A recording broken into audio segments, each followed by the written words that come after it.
All right, so let's talk about what makes a good referral, so you know what you're asking for and who you're looking for. Inherently, a good referral should be coming from someone who's been at the company for a while. Chances are, if someone just started, they don't have the leverage to be able to put a referral in, or they might not even be eligible to put a referral in.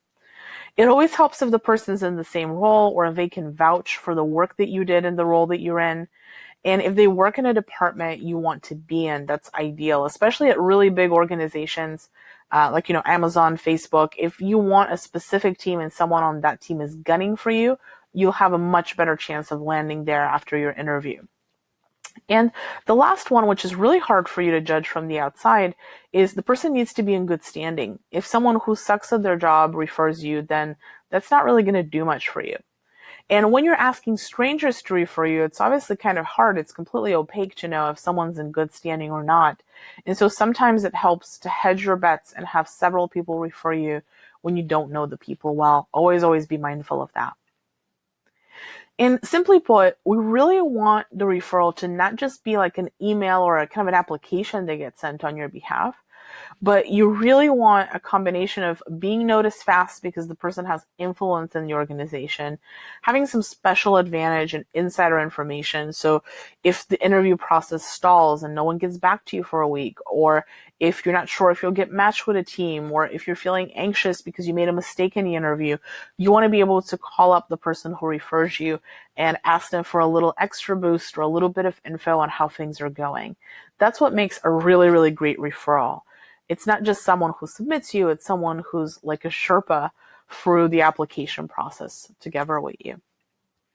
And realistically, as we talked, it is easier for some people to get referred than others.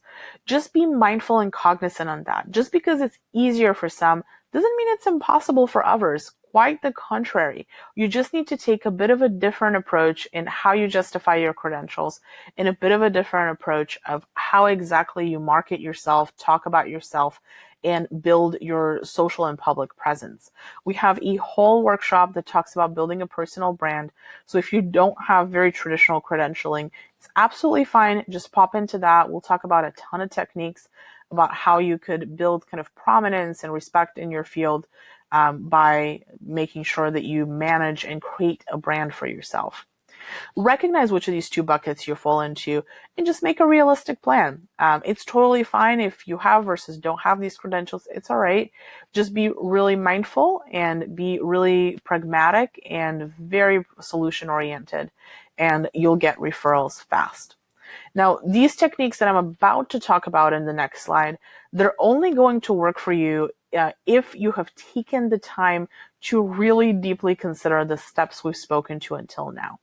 So if you have not taken the time to clean up your LinkedIn or deal with your resume or really be able to talk about yourself succinctly, or you haven't, really built up any presence or brand, then everything I'm about to tell you in the next slides, you could try it and you're going to fall flat. You're not going to go anywhere.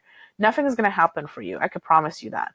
However, if you have taken the steps to do all of those things consistently, then you'll see that using these techniques will be hugely successful in getting you the job that you want.